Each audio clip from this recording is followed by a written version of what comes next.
18 ғасырда патшалық Ресей қазақ жерін отарлау үшін қандай әдістер қолданды? Ресей империясының Қазақстан жерін отарлаудың нәтижелері қандай болды?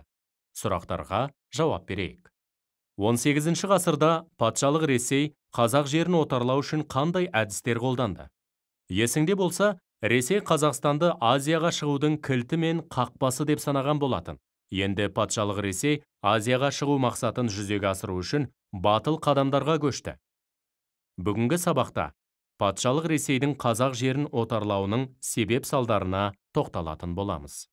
Ресей империясы Қазақстанды отарлау үшін казактарды қоныстандыру, бекіністер салу, экспедициялар ұйымдастыру әдістерін пайдаланды.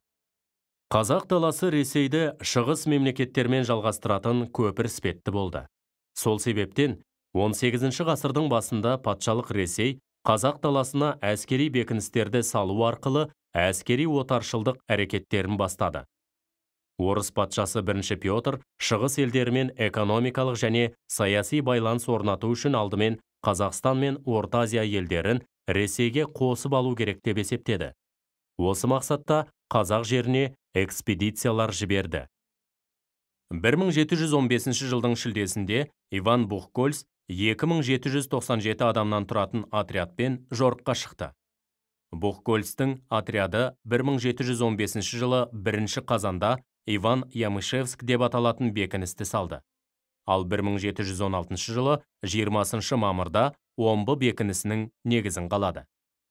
1717 жылдың жазында Северскийдің отряды Железинск, Чередовтың отряды Колбасинск бекінісін салды. Сондай-ақ Чередов отряды 1718 жылы Семипалатинск бекінісін тұрғызды. Лихарев 1720 жылы Өскемен бекінісін салды. 18 ғасырдың 50 жылдарында ұзындығы 930 шақырым Ертіс шебін Семей, Омбы, Железинск, Петропавл, Өскемен, Ямышев салу аяқталды. 18 ғасырдың ортасында патша үкіметі Еділ бойы, Орал, Сібір мен Қазақстан өңірінде әскери бекіністердің ескі шептерін жақсартуға және жаңа шептер салуға кірісті. Осы кезде оң жағалауда жайық казактарының күшімен 14 қамал Переволодск, Чернорегенск, Татишев, Нижнеозерная, Рассыпное, Елек қалашығы, Жайық, Сахарная, Калмыкова, Көш-Жайық, Кулагина, Тополев, Бақсай, Гурьев салынды. Сөйтіп, қазақ даласын әскери бекіністер шебімен біртіндеп қамту патша үкіметінің отарлауына үлкен мүмкіндік ашты. Әскери бекіністер шебінің бойында орыс, қалмақ, башқұрт халқы тез көбейді. Казак станицалары мен шаруа аудандары пайда болды. Ресей империясының Қазақстан жерін отарлаудың нәтижелері қандай болды? Патша үкіметі жергілікті халықтың ең шұрайлы жерлері мен жайылымдарын казактарға алып берді. Осындай басқыншылық әрекет арқылы оларды бір-біріне дұшпан етіп қойды. Орынбор губерниясының губернаторы Неплюев қазақ жерін отарлау саясатын пәрменді түрде жүргізді.